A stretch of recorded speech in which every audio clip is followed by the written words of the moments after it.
Hello बच्चों, स्वागत है मेरे नए वीडियो में। क्या आपको पता है बेटा कि हम लोग जो ये सारी चीज़ों को देख रहे हैं किसके हेल्प से देख रहे हैं? Due to a electromagnetic wave. हम लोग जो है इन सारी चीज़ों को किसके हेल्प से देख पाते हैं? इलेक्ट्रोमैग्नेटिक वेव से। अगर ये इलेक्ट्रोमैग्नेटिक वेव्स ना होती तो हम लोग इन सारी चीज़ों को नहीं देख पाते बेटा। आपने देखा होगा माइक्रोवेव में जो चीज़ें पकाई जाती हैं, जो भी चीज़ें पकाई जाती हो वो किसके हेल्प से? Due to electromagnetic wave. आँखों में जो सर्जरीज वगैरह होती हैं आपने देखा होगा एक लेज़र लाइट के हेल्प से होती है। और ये लेज़र लाइट क्या है? This is also electromagnetic wave. तो कहने का मतलब ये है बेटा कि जो इलेक्ट्रोमैग्नेटिक वेव्स हैं कितनी इंपॉर्टेंस हैं। क्या आपने कभी सोचा है कि आखिर ये इलेक्ट्रोमैग्नेटिक वेव्स हैं क्या? क्या यूज़ हैं हमारे जीवन में? कभी आपने सोचा है बेटा इसके बारे में? नहीं सोचा है। ठीक है बेटा, तो चलिए आज हम लोग इसी इलेक्ट्रोमैग्नेटिक वेव के बारे में जानेंगे, इसकी प्रॉपर्टीज़ के बारे में जानेंगे, इसके नेचर्स क्या हैं उसके बारे में जानेंगे। और इसको काफ़ी अच्छे तरीके से समझने के लिए हम लोग जो है क्लास 12 फिजिक्स लेसन नंबर 8 जिसका नाम है इलेक्ट्रोमैग्नेटिक वेव्स, इस चैप्टर को स्टार्ट करेंगे। और इस चैप्टर के अंदर में हम लोग पूरा डिटेल्स जो है इलेक्ट्रोमैग्नेटिक वेव्स के बारे में जानेंगे। ठीक है बेटा, चलिए। तो आप देखते हो कि हम लोग जो भी लाइट्स हमको सन से मिलती है ये इलेक्ट्रोमैग्नेटिक वेव्स है। और ये इलेक्ट्रोमैग्नेटिक वेव्स जो हैं इसी के हेल्प से हम लोग इन सारी चीज़ों को देख पाते हैं। अर्थ पे हम लोग जो भी चीज़ें देख पा रहे हैं ना बेटा, इलेक्ट्रोमैग्नेटिक वेव्स ना हो तो हम लोग किसी भी चीज़ को नहीं देख पाएंगे। भले हमारे दोनों आंखें बिल्कुल ठीक ठाक हैं, लेकिन अगर ये इलेक्ट्रोमैग्नेटिक वेव्स ना हो तो फिर हम लोग किसी भी चीज़ को देख नहीं पाएंगे। ये जो कलरफुल वर्ल्ड है, रंग बिरंगी दुनिया है, इसको भी हम लोग नहीं देख पाएंगे। तो सोचो कितना, कभी आपने गेस किया है बेटा कि बेचारे वो जो बिल्कुल ब्लाइंड होते हैं किस तरह से उनकी दुनिया होगी? हम लोग तो कभी ये चीज़, कभी वो चीज़, कभी इस चीज़ को, कभी उस चीज़ के बारे में हमेशा देखते रहते हैं, इधर उधर देखते हैं, इधर उधर की बातें सोचते हैं। बट वो लोग कैसे रहते होंगे जो बिल्कुल ब्लाइंड हैं, चाहे जिस भी रीजन से हो। आंखें तो हैं उनकी, लेकिन फिर भी वो किसी चीज़ को नहीं देख पा रहे। तो हम लोग इस मामले में लकी हैं कि भाई हमारे पास आंखें हैं और हम लोग सारी चीज़ों को देख पा रहे हैं। तो ये किसके हेल्प से हो रहा है? इलेक्ट्रोमैग्नेटिक वेव्स से। ठीक है, चलिए अब हम लोग स्टार्ट करते हैं बेटा कि इलेक्ट्रोमैग्नेटिक वेव्स है क्या।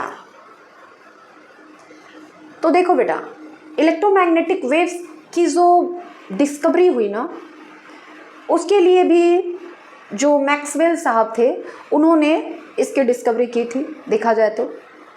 और इलेक्ट्रोमैग्नेटिक वेव्स जो हैं एक ऐसा वेव्स है, वेव्स इज अ डिस्टर्बेंस। आप कह सकते हो कि जो वेव्स होते हैं एक टाइप के डिस्टर्बेंस होते हैं।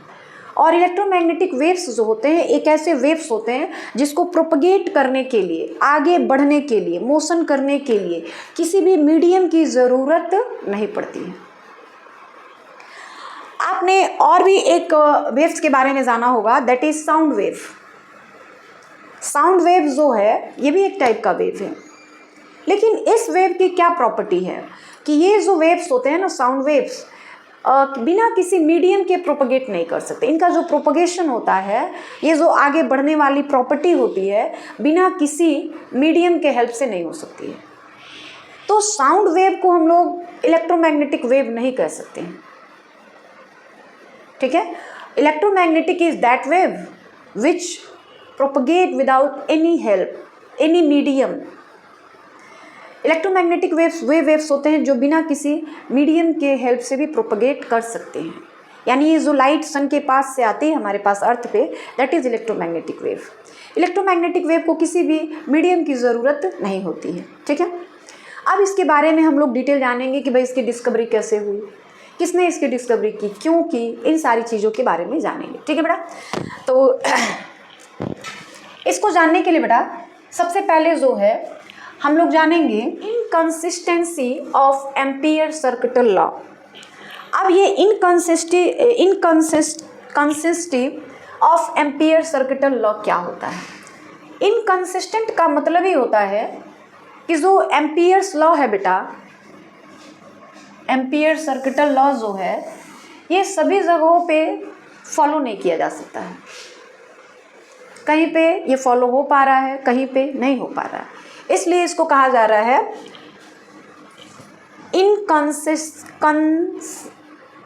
Inconsistency of ampere circuital law. Generally देखा जाए तो जो इलेक्ट्रोमैग्नेटिक वेव्स हैं, इसकी डिस्कवरी बहुत पहले जो है फैराडे साहब ने बता दी थी कि भाई एक ऐसा भी वेव है जिसको किसी भी प्रोपगेट करने के लिए किसी भी मीडियम की ज़रूरत नहीं होती है। लेकिन आगे इसको काफ़ी डिटेल में अच्छे से एक्सप्लेन करने के लिए मैक्सवेल साहब ने कई सारे जो इक्वेशंस हैं उसको कंबाइन करके उसके आधार पे इन्होंने इसको प्रूफ करके दिखाया कि भाई एक ऐसा भी वेव है जिसको चलने के लिए, मोशन करने के लिए, प्रोपगेट करने के लिए किसी मीडियम की ज़रूरत नहीं होती है। उसमें सबसे पहले हम लोग ये जानेंगे कि भाई inconsistency of ampere circuital law क्या है। देखो बेटा, एम्पियर सर्किटल लॉ क्या कहता है? According to Ampere circuital law, the line integral of magnetic field around any closed path is equal to mu times total current enclosed by the closed path. That is integral, ये integral का sign है, surface integral इसको बोलते हैं। B.dl is equal to mu naught I, where I is steady current. मतलब ये बेटा ना कि ये जो एम्पियर सर्किटल लॉ है, ये वाली, ये सभी जगहों पे सेटिस्फाई नहीं होती है, सभी जगहों पे फॉलो नहीं किया जा सकता है। यानी ये जो हमारा मैग्नेटिक फील्ड है, ये B और DL का मतलब ना जो छोटा सा, जैसे हमारे पास एक क्लोज्ड पाथ है, क्लोज सरफेस है, और इसके हम लोग छोटे से पार्ट पे, जिसको हम छोटे सी लंबाई पे हम लोग DL कह रहे हैं इसको, इस पर जो है according to ampere circuital law, the line integral of magnetic field around any closed path is equal to mu naught, इसको बोलते हैं mu naught times total current enclosed by the closed path। इसमें जो है करंट फ्लो कर रहा है I, ठीक है। तो वो मतलब इसमें जो टोटल मैग्नेटिक फील्ड होता है, इंटीग्रल मैग्नेटिक फील्ड, वो किसके बराबर होता है? म्यू नॉट आई के बराबर होता है। और ये सभी जगहों पर सेम नहीं होता है, इसलिए जो है इसको हम लोग नाम दे दिए हैं inconsistency of ampere circuital law. Clear है कि इसको हम लोग inconsistency of ampere circuital law क्यों कह रहे हैं? देखो बेटा, मान लीजिए हमने एक सेटअप तैयार किया है इस तरीके से, क्यों ये सभी जगहों पे सही नहीं है? आ रही बात समझे? क्यों ऐसा, क्यों मतलब ये सारी जगहों पे सही नहीं है? तो इसके लिए उन्होंने क्या किया, जो है मैक्सवेल साहब ने एक पूरा अपना सेटअप किया। इस तरह का सेटअप था उनका। यहाँ पे हमारे पास दो कैपेसिटेंस हैं, जिसपे एक पे जो है हमने प्लस चार्ज ले रखा है और दूसरे पर जो है हमने माइनस चार्ज, ये वाले माइनस चार्ज अंदर की तरफ है, माइनस चार्ज हमने ले रखा है।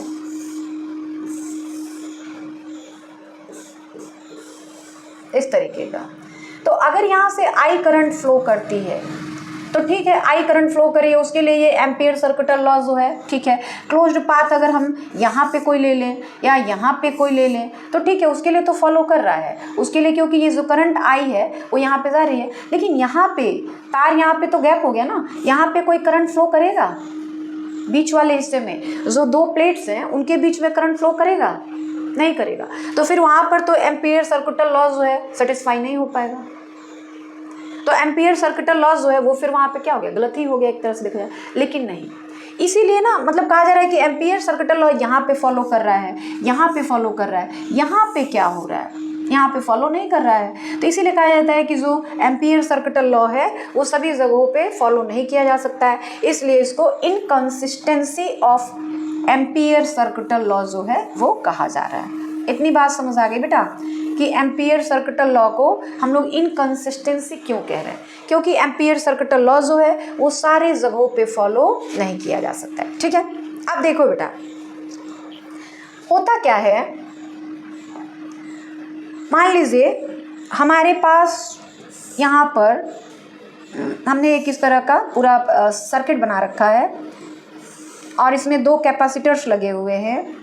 यहाँ पे जो है हमारे पास प्लस क्यूब चार्ज हमने लगा रखा है, इस पर प्लस चार्ज है, और यहाँ पर जो है माइनस क्यू चार्ज है, ठीक है।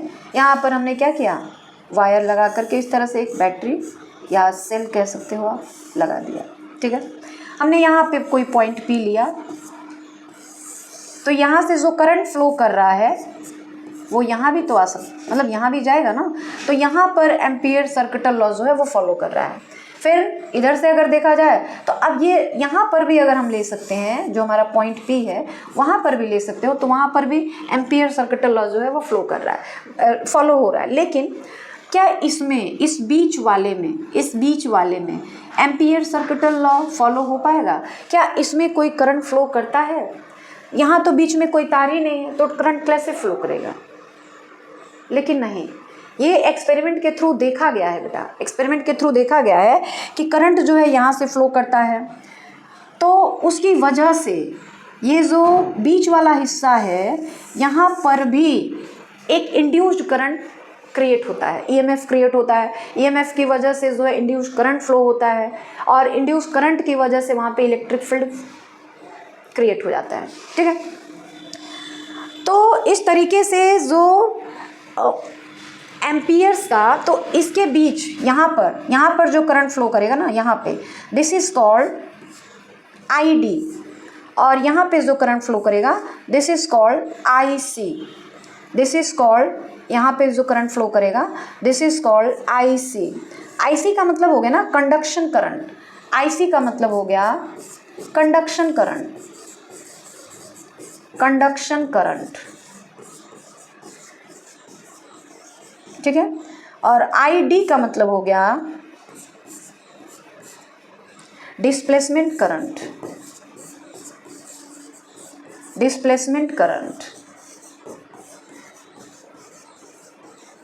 तो यहाँ जो बीच वाले एरिया में करंट फ्लो करेगा ना, that is called displacement current, और ये जो साइड में जो करंट फ्लो करेगा that is called conduction current. आई बात समझ में? वैसे तो हम ये जान रहे हैं कि जो बीच वाला एरिया है, दो प्लेटों के बीच वाला जो पार्ट है, वहाँ पे कोई करंट फ्लो नहीं करेगा, लेकिन एक्सपेरिमेंटली ये देखा गया है कि नहीं, वहाँ पर भी बीच वाले एरिया में भी कोई ना कोई करंट फ्लो करता है, जिसको हम लोग डिस्प्लेसमेंट करंट कहते हैं। और जो इस सेल के थ्रू या इस बैटरी के थ्रू जो करंट जा रहा है, वहाँ पर भी एक करंट, मतलब वो करंट जो होता है उसको हम लोग कहते हैं कंडक्शन करंट। ठीक है, तो ये तो हो गया कंडक्शन करंट क्या है और डिस्प्लेसमेंट करंट क्या है। ठीक है, अब जो है यहाँ से एक हमारे पास फॉर्मूला आ जाता है जिसको हम लोग कहते हैं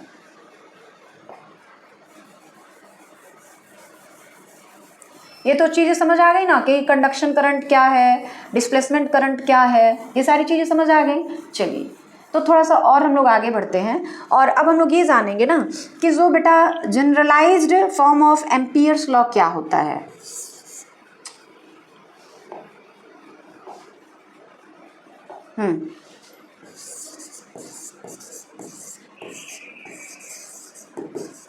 लाइज्ड form of Ampere's law, Ampere's law ये क्या होता है? तो generalized form of Ampere's law जो होता है वो जनरली ये है। ठीक है, इस तरह से हम लोग इसको लिखते हैं, surface integral of BdL is equal to mu naught I plus ID। ये जनरलाइज्ड फॉर्म है एम्पियर सर्किटल लॉ का। ये I क्या है? तो कंडक्शन करंट है, D क्या है? तो डिस्प्लेसमेंट करंट है। आई बात समझ में? वेयर आप लिख सकते हो, where I is equal to conduction current, conduction current, and ID is equal to displacement current, displacement of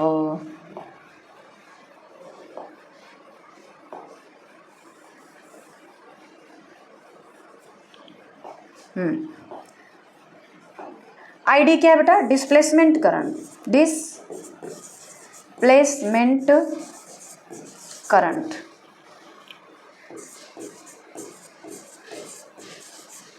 ठीक है, इसी को अगर थोड़ा सा और सिंप्लीफाई करें इस इक्वेशन को, तो हम लोग इसको ऐसे भी लिख सकते हैं बेटा, फाई अच्छा देखो यहाँ पे भी वेक्टर का साइन रहेगा बेटा, एल के ऊपर भी जो है वेक्टर का साइन रहेगा, ठीक है। इसको आप लिख सकते हैं mu 0 I plus epsilon naught D phi E by D T, ऐसे भी आप लिख सकते हो इसी वाले इक्वेशन को, ठीक है। तो ये है generalised form of Ampere circuit law या एम्पियर्स लॉ भी कह सकते हो, ठीक है। अब चलिए आगे बढ़ते हैं और अगला जो टॉपिक है हमारा expression for displacement current ID. देखिए कंडक्शन करंट क्या हो गया कि भाई जो यहाँ से करंट फ्लो कर रहा है, यहाँ से जो करंट फ्लो करके जा रहा है दैट इज कंडक्शन करंट हो गया। लेकिन प्लेटों के बीच में भी ये जो प्लेट्स हैं ना, कैपेसिटर्स के जो दो प्लेट्स हैं, वैसे तो देखा जाए प्रैक्टिकली, मतलब ऐसे देखा जाए तो उसके बीच कोई करंट फ्लो नहीं करना चाहिए। जो हमारा प्लेटों के बीच का गैप है उनके बीच कोई करंट फ्लो नहीं करना चाहिए। लेकिन एक्सपेरिमेंटली एम्पियर साहब ने उसको एक्सपेरिमेंटली देखा, एक्सपेरिमेंट करके देखा कि भाई वहाँ भी कुछ ना कुछ करंट फ्लो कर रहा है, तो उस करंट का नाम दिया गया डिस्प्लेसमेंट करंट। अब डिस्प्लेसमेंट करंट के लिए एक्सप्रेशन क्या होता है वो जानना है हमको, ठीक है। देखिए consider a parallel plates air capacitor of capacitance C बिगिन charge from a battery as shown in figure. यहाँ पे फिगर का मतलब हमने नंबर दे रखा है 15.3 इस फिगर का, ठीक है। Let A be the area of each plate of the capacitor and D be the plate separation. Suppose at any time t during charging the charge on the capacitor is Q and potential difference across the plate is V. Then electric field E between the plate is related to Vs। मतलब जो plates है, दोनों plates है parallel plate capacitor के, उनके बीच का जो distance है वो d है, और दोनों प्लेट के ऊपर जो चार्ज है आपको दिख रहा है, एक के ऊपर प्लस q चार्ज है और एक के ऊपर माइनस q चार्ज है, तो उनके बीच का जो डिस्टेंस है, गैप है, उसमें पोटेंशियल डिफरेंस क्या होगा, ठीक है। Electric field B the plates is related to V, मतलब उनके बीच में पोटेंशियल डिफरेंस क्या होगा, V is equal to E into D, V is equal to E into D. E क्या है बेटा, E is electric field, E क्या है electric field, electric field, and D क्या है बेटा डिस्टेंस, डिस्टेंस बिटवीन प्लेट्स, ठीक है। तो जो दोनों प्लेट्स हैं उनके बीच का जो पोटेंशियल डिफरेंस हो गया V is equal to E into D, ठीक है। अब Q बराबर क्या हो जाएगा बेटा, Q बराबर हो जाएगा C इंटू बी, ठीक है। आपने पढ़ा होगा C इज इक्वल टू, आपने यहाँ पे पढ़ा है ना, C is equal to Q by V। तो अगर हम लोग Q निकालें तो Q की वैल्यू क्या हो जाएगी, C इंटू V, तो हमने वही लिखा Q is equal to C into V। अब ठीक है, अब ये देखिए थोड़ा सा C और V, ये तो ठीक है, C की वैल्यू क्या होती है, पैरेलल प्लेट कैपेसिटर्स है ना, ये पूरा जो व्यवस्था किया गया है पैरेलल प्लेट कैपेसिटर्स हैं, तो पैरेलल प्लेट्स कैपेसिटर के लिए जो C की वैल्यू होती है दिस इज इतना के बराबर होती है, ठीक है। तो हमने क्या किया, इस C की वैल्यू यहाँ पे जो C की वैल्यू थी हमने यहाँ पे रख दिया, और ये E और ये D हो गया, आ रही बात समझ में। उसके बाद Q इज इक्वल टू, देखिए D और D, ये D और ये D कैंसिल आउट हो गए, Q बराबर क्या मिला epsilon naught A into E। इतनी बात समझ आ गई कि हमने V इज इक्वल टू लिखा है E इंटू डी। अब Q बराबर आपको पता ही है, Q बराबर क्या होता है, यहाँ से आप निकाल सकते हो C is equal to Q by V होता है, तो यहाँ से Q की वैल्यू क्या हो गई, C इंटू V हो गई। हमने C की वैल्यू रख दी क्योंकि C जो है एक पैरेलल प्लेट कैपेसिटर है और उसके लिए इसकी वैल्यू इतनी होती है, ठीक है। उसके बाद तो देखिए इसके बाद क्या हो रहा है,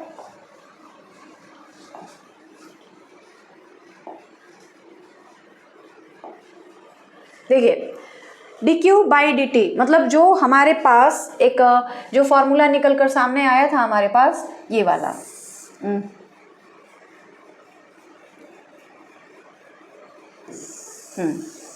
अभी पिछले वाले स्लाइड में हमने देखा था ना, क्या आया था हमारे पास,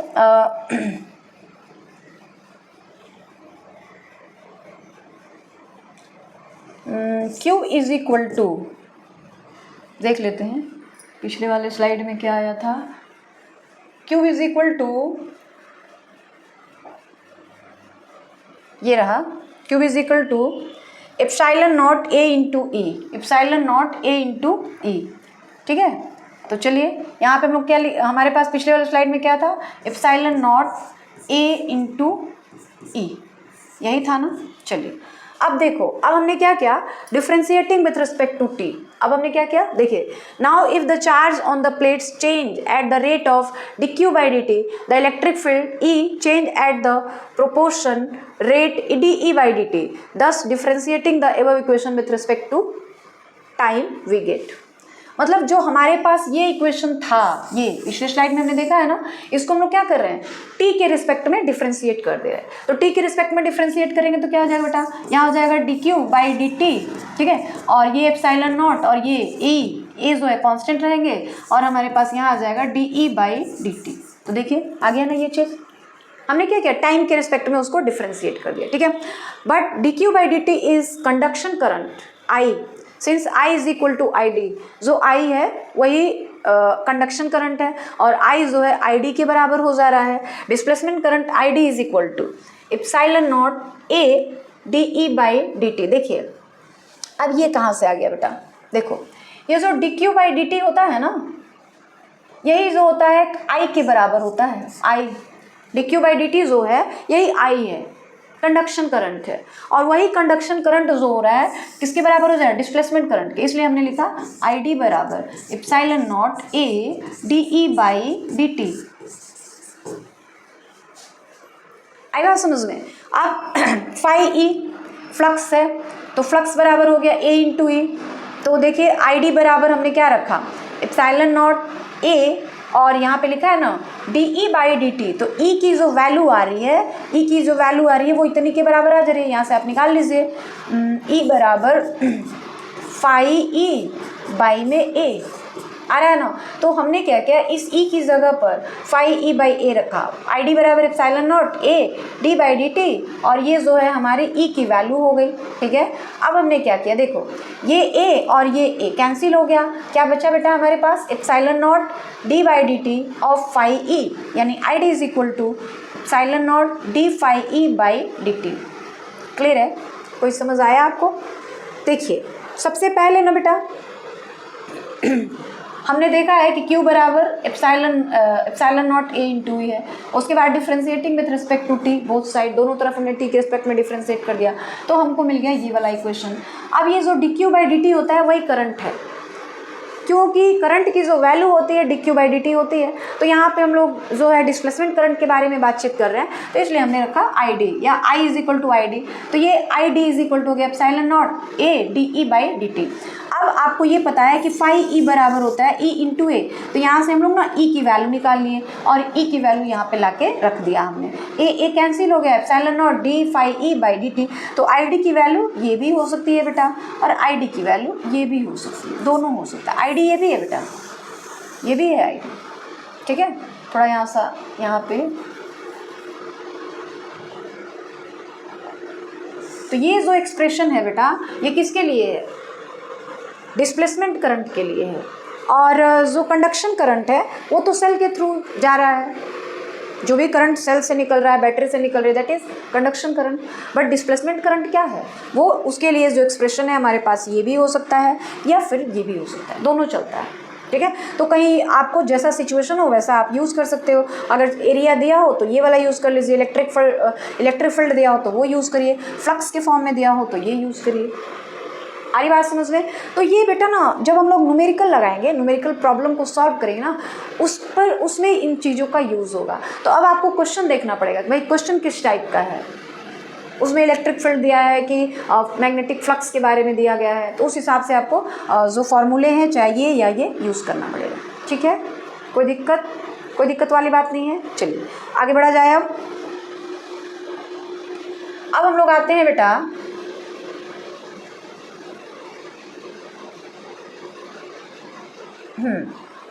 अब ये जो हमने पढ़ा अभी डिस्प्लेसमेंट करंट, उसी से रिलेटेड क्वेश्चन हो गया, देख लो, कर लेंगे तो और चीज़ें हमको और अच्छे से क्लियर हो जाएंगी ना। देखो क्या है, calculate the displacement current between the square plates 1.0 centimetre on side of the capacitor. If electric field between the plates is changing at the rate of 3 into 10 के पावर 6 वोल्ट प्रति मीटर प्रति second. आई बात समझ में? चलिए, तो यहाँ पे ना बेटा मीटर वोल्ट प्रति पर मीटर सेकेंड है, ये ना ये चीज़ नहीं रहेगी, ये वाली लाइन नहीं रहेगी, ये मीटर पर सेकेंड मतलब सॉरी वोल्ट पर मीटर सेकेंड, ठीक है। तो ये चीज़ है, ठीक है। अब देखिए बेटा, कोई भी क्वेश्चन हो, न्यूमेरिकल टाइप का कोई भी क्वेश्चन हो बेटा, मैंने पहले ही कहा है आपको कि आप क्या करिए, उसमें जो जो चीज़ें दी गई हैं, क्वेश्चन को पहले अच्छे से 2 बार 3 बार पढ़िए, जो जो चीज़ें दी गई है पहले उसको लिख डालिए, ठीक है। तो चलो पहले हम लोग देखते हैं क्या क्या चीज़ें दी गई हैं। तो पहला हमारा जो टॉप मतलब होगा वो होगा गिवन, क्या क्या चीज़ें दी गई हैं। स्क्वायर प्लेट्स हैं जिसके साइड्स जो है 1.0 सेंटीमीटर दिए गए हैं। तो plates on side of capacitor, जो प्लेट्स हैं हमारे वो स्क्वायर टाइप के हैं, ठीक है। और साइड ऑफ प्लेट कितना दिया है बेटा? 1.0 सेंटीमीटर। तो ये हो गया 1.0 सेंटीमीटर, या आप ये कह दो 1 सेंटीमीटर। क्लियर है? चलिए, अब ना हम लोग एरिया निकालते हैं, area of plates. Square type का प्लेट है तो एरिया 1 सेंटीमीटर है, तो इसको ना मीटर में करना पड़ेगा बेटा। मीटर में करोगे तो क्या हो जाएगा? 1/100 यानी 1 × 10⁻⁻2 मीटर। ये साइड हो गया। जो स्क्वायर प्लेट है ना उसका साइड जो है सेंटीमीटर में दिया था, तो हमने उसको 100 से डिवाइड करके मीटर में कन्वर्ट कर लिया, ठीक है। अब एरिया ऑफ स्क्वायर क्या होता है? साइड इंटू साइड, यानी साइड का स्क्वायर होता है ना। तो साइड का स्क्वायर, साइड हमारे पास क्या है? ये है 1 × 10⁻⁻2 का स्क्वायर। तो ये क्या हो गया? 1 × 10⁻⁻4 metre square. Area of the plate हो गया। क्लियर है? एरिया ऑफ द प्लेट क्या हो गया? 1 × 10⁻⁻4 मीटर स्क्वायर। अब ये कहाँ से आ गया? तो भाई हमने क्या किया, जो सेंटीमीटर में दिया हुआ था प्लेट स्क्वायर प्लेट का जो साइड, उसको हमने मीटर में कन्वर्ट कर दिया। अब उसका एरिया निकाल लिया तो ये आ गया, ठीक है। अब आगे और ये क्या दिया है? Is changing at the plates electric field between the plates.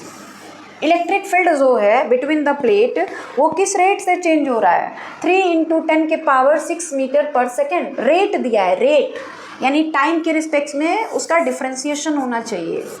dE/dt = 3 × 10⁻6 volt पर मीटर सेकेंड। आई बात समझ में? तो ये dE/dt की वैल्यू दी गई है। और क्या दिया है बेटा? और तो कुछ नहीं दिया है, लेकिन आपको एक चीज़ और ज़रूरत पड़ेगी, एप्सिलॉन नॉट। इसकी वैल्यू ना बेटा फिक्स होती है, and that is 8.85 10⁻⁻12 coulomb square Newton और पर मीटर स्क्वायर, ये होता है, ठीक है। अब हमको क्या निकालना है बेटा? हमको निकालना है डिस्प्लेसमेंट करंट। अभी हमने एक्सप्रेशन फॉर डिस्प्लेसमेंट करंट निकाला था, ठीक है। डिस्प्लेसमेंट करंट के लिए हमने आपको 2 फार्मूले दिखाए थे। तो एक था जिसमें फ्लक्स दिया हुआ था, फ्लक्स की वैल्यू दी गई थी, और एक था जिसमें इलेक्ट्रिक फील्ड की वैल्यू दी गई थी। तो हम लोग कौन सा यूज़ करें, क्योंकि इसमें फ्लक्स वगैरह के बारे में कुछ दिया नहीं है, तो पहला वाला जो हमारा इक्वेशन था उसको यूज़ करेंगे। तो हम लोग लिखेंगे ID = ε0 A dE/dt, ये लिखेंगे बेटा हम लोग, ठीक है। चलिए आगे आते हैं बेटा। ε0 की वैल्यू ना बेटा फिक्स होती है, याद कर लीजिएगा इसको बिल्कुल अच्छे से, ठीक है। ए की वैल्यू हमने अभी दिखाया था आपको, देखिए 1 × 10⁻⁻4, ठीक है, -4 रहेगा बेटा यहाँ पे, -4। उसके बाद dE/dt, तो dE/dt की वैल्यू कितनी दी है बेटा हमारे पास? ये रहा, ये, ठीक है। तो ये आ जाएगा हमारे पास 3 × 10⁶, ठीक है। अब इसको बेटा आप अपने सुविधा के अनुसार, आपको जिस तरह इजी लगता है उस तरह आप इसको सॉल्व कर सकते हो। तो हमारे हिसाब से ना बेटा सबसे पहले पॉइंट को हम हटा दीजिए, पॉइंट हट गया ये। उसके बाद इस पॉइंट को अगर हम ऊपर ले जाएं तो क्या हो जाएगा 10⁻²। तो इसको आप ऐसे लिख सकते हो ना बेटा 885 × 10⁻² दिया है, और ये जब ऊपर आएगा तो ये भी हो जाएगा 10⁻², ठीक है। इस 100 को हमने हटाया तो ऊपर आ गया 10⁻²। ये तो 1 है, छोड़ दीजिए इसको। 10⁻⁴, ये 3, अभी 10⁻6 को हम लोग ले लेते हैं, और ये जो 3 है ना इसको हम लोग यहाँ पे इंटू कर लेते हैं। चलिए अब देखो क्या करेंगे बेटा, पहले इस 3 से ना इसमें मल्टीप्लाई कर दो। तो इस 3 से हम लोग मल्टीप्लाई करेंगे तो क्या हो जाएगा, इस 3 का और इसका मल्टीप्लाई कर लेते हैं तो क्या हो जाएगा 3 × 5 = 15, 3 × 8 = 24, 25 के 5 हाथ से बचा 2, 3 × 8 = 24, 24 और 2 26, ठीक है। आया ना। अब देखिए 10⁻², 10⁻², 10⁻⁴ टोटल ऐड कर दीजिए, क्योंकि सबका जो पावर है ना वो माइनस में ही है। तो -12 और -2 -14, -14 -4 -18, 18 में से जो है हम लोग 6 माइनस कर देंगे, इसलिए कि यहाँ पर जो है क्या दिया है 6 दिया है। तो -18 और +6 कितना हो जाएगा, -18 और +6 जो है हमारे पास 10⁻−12 आएगा कि नहीं। देखो ये पूरा 18 हो गया और उसमें से हमने 6 माइनस कर दिया, ठीक है। अब सिस्टम ये कहता है कि ये जो है ना वो स्टैंडर्ड फॉर्म में होना चाहिए। स्टैंडर्ड फॉर्म का मतलब एक अंक के बाद, डेसिमल आफ्टर 1 डिजिट। डेसिमल कितने डिजिट के बाद लगने चाहिए, 1 डिजिट के बाद लगने चाहिए। तो हम लोग क्या करेंगे, इसको कितने से डिवाइड करना पड़ेगा हमको, देख लो। इसको हम लोग को 1000 से अगर डिवाइड कर दूं मैं, इसको 1000 से अगर मैं डिवाइड कर दूं तो यहाँ पे 1000 से मल्टीप्लाई भी तो करना पड़ेगा। 1000 का मतलब हो गया 10⁻3। अब इसको आप लिख सकते हो 2.655 10⁻⁻9। जानते हो बेटा, थोड़ा और शॉर्टकट करो। जब ये 5 हो ना, जैसे 2⁻6 है, 5 है, कितना अंक लिखोगे। तो इसको अगर रिमूव करना चाहते हो, ये 5 है या 5 से ज़्यादा है तो आगे वाले डिजिट में 1 ऐड कर दीजिए। तो ये हो गया 2.7 × 10⁻⁻9। करंट है, स्टेडी करंट है या डिस्प्लेसमेंट करंट है या जो भी करंट है, तो उसका जो यूनिट होता है एम्पियर।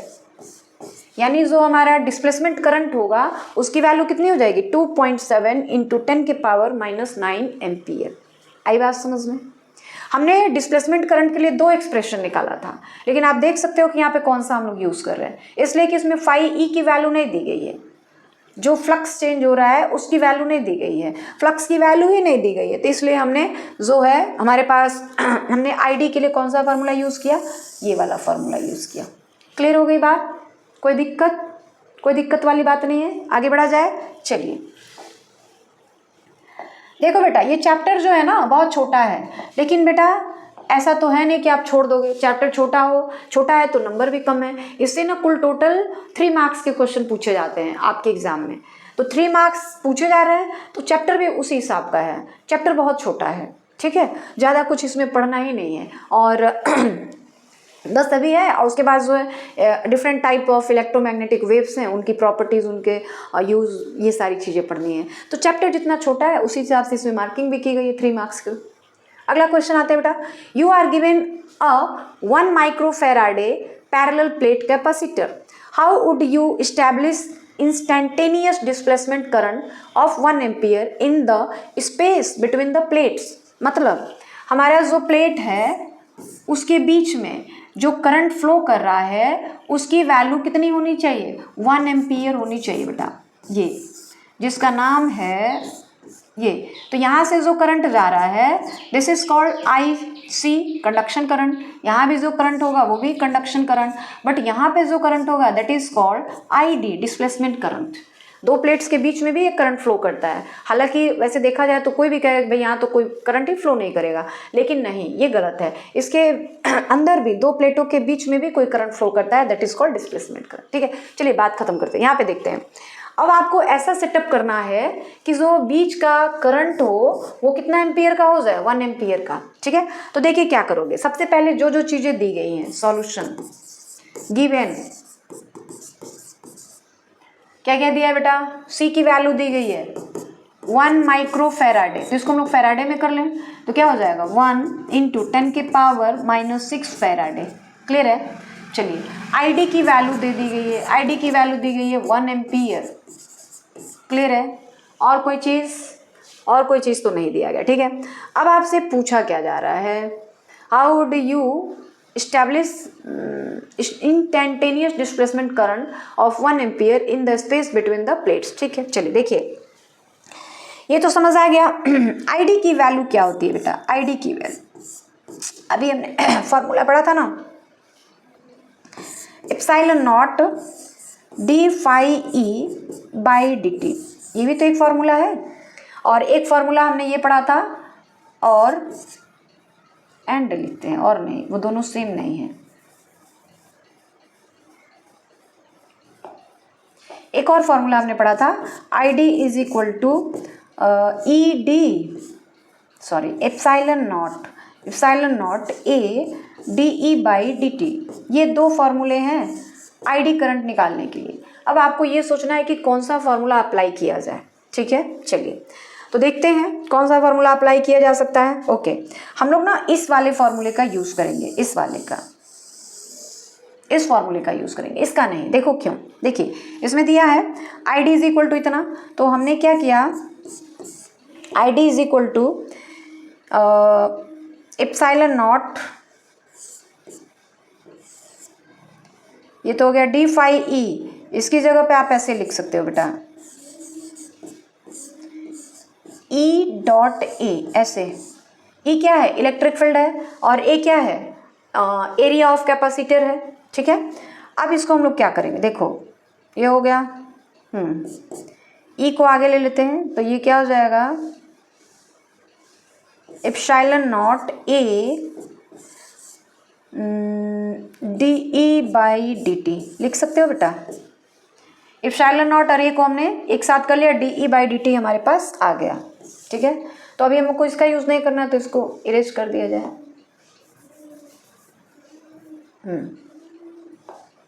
चलिए, तो आईडी की वैल्यू क्या हो गई हमारे पास, अभी यही आया है। अब आगे देखते हैं, अभी भी हमको मिला उला नहीं है कुछ। ठीक है, अब देखो क्या करेंगे बेटा, I D is equal to epsilon naught A D by D T of भी बाई डी, ये भी हो सकता है, या फिर इसको आप ऐसे भी लिख सकते हो, epsilon naught A by D into D B by D T, ऐसे भी लिख सकते हो। ठीक है, उसके बाद आप पैरेलल प्लेट कैपेसिटर्स है ना, तो ये पैरेलल प्लेट कैपेसिटर्स है, देखिए ये वाला जो दे रहा है ना, ये पैरेलल प्लेट कैपेसिटर्स का कैपेसिटेंस है। ठीक है, तो इसको आप ऐसे लिख सकते हो, इस तरह से लिख सकते हो, C इंटू डी भी बाई डी टी, लिख सकते हो कि नहीं। ठीक है, अब देखिए डी बी क्या निकालना है हमको, how would you establish instantaneous displacement current of 1 ampere in between. अच्छा, तो ये D B by D T हो गया।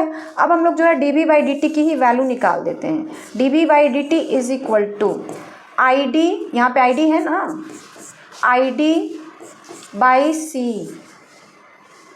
ठीक है, D B by D T जो हो गया, क्या हो गया, I D by C. I D क्या है हमारे पास, मतलब फाइनल फॉर्मूला हमारा ये आया, हमारा जो क्वेश्चन का आंसर है वो इससे आएगा। ठीक है, तो देखिए D B by D T is equal to I D की वैल्यू कितनी दी गई बेटा, 1 एम्पियर, तो 1 ले लीजिए।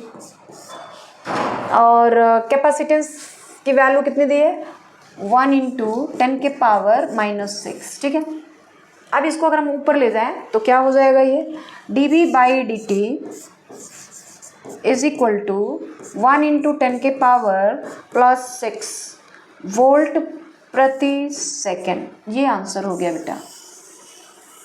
यही जो D B by D T है ना, यही जो है हमारा बिटवीन, नहीं क्या है, instantaneous displacement current of 1 ampere in the space between the plates.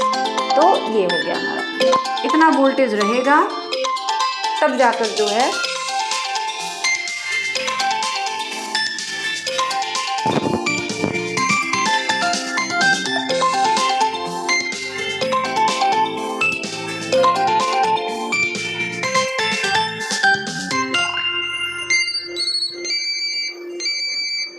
चलिए हो गया। तो ये चीज़ जो इतने का जो वोल्टेज है रेट, मतलब वोल्टेज चेंज का जो रेट है वो इतने का रहेगा, तो हमारा जो कैपेसिटर्स है उनके प्लेटों के बीच का जो करंट होगा वो 1 एम्पियर हो जाएगा। यानी वोल्टेज करंट, वोल्टेज जो भी चेंज हो रहा किस रेट से चेंज हो रहा है, तो वोल्टेज चेंज होने का जो रेट है 1 × 10⁶ वोल्ट पर सेकेंड। अरे बात समझ लें, यानी 1 सेकेंड में कितना वोल्टेज चेंज होना चाहिए, इतना। तो अगर हम इतने वोल्टेज चेंज करते हैं 1 सेकेंड में, इस रेट से वोल्टेज की चेंजिंग होती है, तो जो कैपेसिटी दो प्लेटों के बीच में जो करंट की वैल्यू आएगी वो 1 एम्पियर की हो जाएगी। आई बात समझ में? तो देखिए यहाँ तक कोई दिक्कत वाली बात नहीं है। चलिए तो आगे बढ़ा जाए बेटा। चलिए अब देखिए बेटा, मैक्सवेल साहब ने क्या किया, इस छोटे छोटे जो भी इक्वेशंस थे उन सबको इकट्ठा किया। मैक्सवेल साहब ने क्या किया, जो भी एम्पियर्स लॉ थे, गॉसियन लॉ थे, इन सबको क्या किया, एक जगह बंच बनाया, इकट्ठा किया, और इन सब को मिला के उन्होंने अपना एक इक्वेशन दिया। सारे छोटे छोटे इक्वेशंस को मिला करके उन्होंने अपना एक नया इक्वेशन दिया, जिसको हम लोग कहते हैं मैक्सवेल इक्वेशंस। तो ये मैक्सवेल इक्वेशंस क्या थे बेटा, अब उसके बारे में पढ़ने हैं। मतलब मैक्सवेल इक्वेशन में किन किन इक्वेशंस के बारे में बताया गया है, किस किस इक्वेशंस को मिला के मैक्सवेल साहब ने अपना एक नया इक्वेशन बनाया, और उस इक्वेशन के आधार पर उन्होंने ये प्रूफ करके दिखा दिया कि जो इलेक्ट्रोमैग्नेटिक वेव्स होते हैं उसमें किसी भी मीडियम की ज़रूरत नहीं होती है प्रोपोगेशन करने के लिए। और फिर ये भी एक बहुत बड़ा चर्चा का विषय था कि भाई जो इलेक्ट्रोमैग्नेटिक वेव्स होते हैं वो प्रोपोगेट करते हैं, ठीक है, अच्छी बात है, लेकिन ये भी था, आपको पता है बेटा, कि जो रेस्ट में चार्ज होता है, रेस्ट वाला चार्ज, वो इलेक्ट्रिक फील्ड क्रिएट करता है, लेकिन जो मोशन वाले चार्ज होते हैं वो इलेक्ट्रिक फील्ड और मैग्नेटिक फील्ड दोनों क्रिएट करते हैं। तो मैक्सवेल साहब का ये सोचना था कि क्या अगर हम इलेक्ट्रिक फील्ड को चेंज करें तो मैग्नेटिक फील्ड क्रिएट हो रहा है, तो क्या मैग्नेटिक फील्ड को चेंज करेंगे तो इलेक्ट्रिक फील्ड क्रिएट होगा कि नहीं होगा। तो इस बात को, मतलब इसको प्रूफ करने के लिए उन्होंने कई सारे एक्सपेरिमेंट किए, कई सारे प्रूफ दिए, और उसी एक्सपेरिमेंट के दौरान उन्होंने क्या किया, इन 4 इक्वेशंस को मिला करके एक नया इक्वेशन बनाया, जिसके आधार पे उन्होंने ये बता दिया कि अगर आप इलेक्ट्रिक फील्ड चेंज करते हो तो मैग्नेटिक फील्ड क्रिएट होता है, और मैग्नेटिक फील्ड अगर टाइम के साथ चेंज करते हो तो इलेक्ट्रिक फील्ड भी क्रिएट हो सकता है। उनका यही बस कहना था कि क्या इसका रिवर्स पॉसिबल है। हमारा स्टेटमेंट ये था, जो फैराडे साहब थे या जो एम्पियर साहब थे, उनका स्टेटमेंट ये था कि जब इलेक्ट्रिक फील्ड को चेंज किया जाता है तो मैग्नेटिक फील्ड क्रिएट होता है। तो अब मैक्सवेल साहब का ये कहना था कि क्या हम लोग मैग्नेटिक फील्ड को चेंज करेंगे तो इलेक्ट्रिक फील्ड क्रिएट होगा? यस होगा। उसी को प्रूफ करने के लिए उन्होंने अपना एक अलग इक्वेशन दिया, जो सारे इक्वेशंस को मिला करके उन्होंने बनाया था। तो मैक्सवेल का इक्वेशन, ये बेसिकली 4 इक्वेशंस होते हैं मैक्सवेल के अंदर, ठीक है। अब क्या था, there are 4 equation which can be regarded as the basis of all electric and magnetic phenomenon. These equations are known as Maxwell equation. In the absence of any electric or magnetic material the 4 Maxwell's equations are, मतलब जो magnetic phenomenons होते हैं, देखिए, there are 4 equations which can be regarded as the basis of all electric and magnetic phenomenon. These equations are known as Maxwell equation। अब ये Maxwell equations जो हैं ये 4 हैं, 4 इक्वेशन को मिला करके मैक्सवेल इक्वेशन कहा जाता है। तो अगर आप मैक्सवेल इक्वेशन में केवल एक की चर्चा करते हो तो वो मैक्सवेल इक्वेशन नहीं है। मैक्सवेल इक्वेशंस जो होते हैं इन 4 को मिला करके, 4 इक्वेशंस को मिला करके बनाया गया है, ठीक है। पहला है, देख लीजिए, surface integral of E D S is equal to Q by epsilon naught, जिसको हम लोग कहते हैं Gaussian's law in electrostatics. Surface integral of B D S is equal to 0, जिसको हम लोग कहते हैं गॉसेस लॉ इन मैग्नेटिज्म। तीसरा है ई इज इक्वल टू या जिसको हम लोग कहते हैं ईएमएफ, आप ये भी कह सकते हो।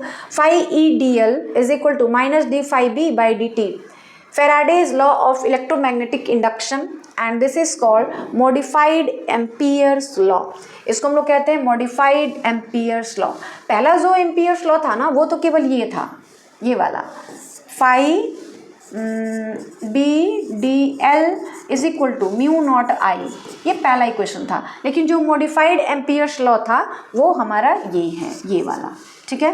अब देखिए, since EMF can be defined as the line integral of electric field, the EMF induced in a closed circuit written as, जो EMF किसी भी क्लोज सर्किट में इंड्यूस्ड होता है उसको हम लोग इस तरह दिखाते हैं। ये शायद आपको दिख नहीं रहा होगा बेटा, फाई ई डी एल, इस तरह भी दिखा सकते हो, या फिर ये वाला जो है minus D phi B by D T, इस तरीके से भी दिखा सकते हैं, ठीक है। अब एक एक को हम लोग जानेंगे कि भाई ये है क्या।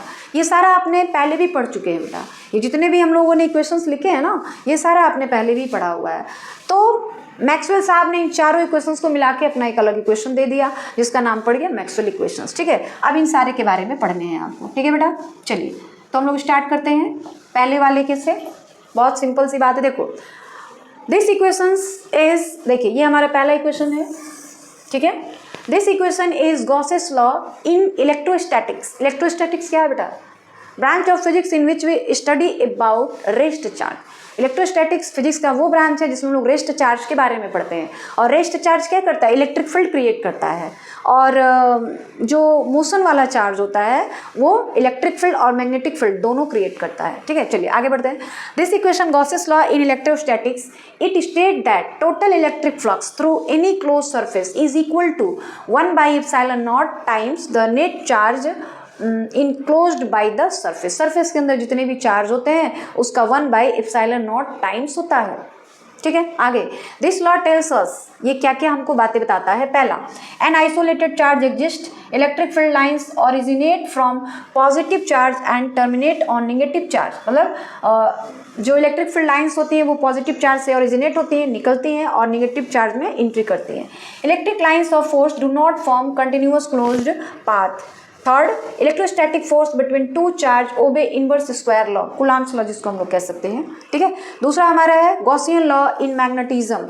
तो गॉसियन लॉ इन मैग्नेटिज्म ये होता है, और गॉसियन लॉ इन इलेक्ट्रोस्टैटिक्स ये होता है। एक मिनट बेटा,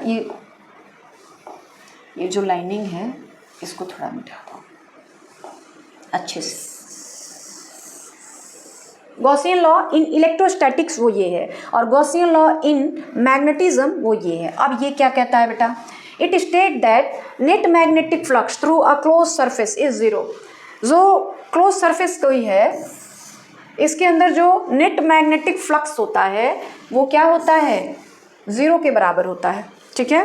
this law tells us that an isolated magnetic pole does not exist, the magnetic lines of force always from closed loop form close loop. जो the magnetic lines of force always form a close loops, जो magnetic field lines होती हैं वो हमेशा एक close loop का formation करती हैं, ठीक है बेटा। चलिए आगे आते हैं बेटा। तीसरा वाला जो है ये है हमारा Faraday's law of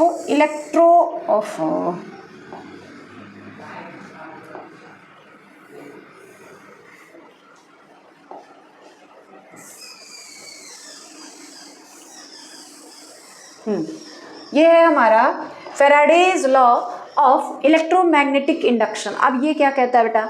it state that the line integral of electric field, line integral of electric field, ये है line integral of electric field around any close path is equal to the time rate of change of magnetic flux through any surface area bounded by that closed path, ठीक है। This law tells us the relation between electric field and changing magnetic flux. Relation between electric field, ये electric field है, and changing magnetic flux, ये magnetic flux है जो change हो रहा है, d by dt लिखा है ना, उस समय के साथ क्या हो रहा है? change हो रहा है। और this is electric फील्ड, तो इन दोनों के बीच जो है वो क्या बनाता है? एक रिलेशन को बताता है, ठीक है। फोर्थ, इसको हम लोग कहते हैं जनरलाइज्ड और modified form of Ampere's law.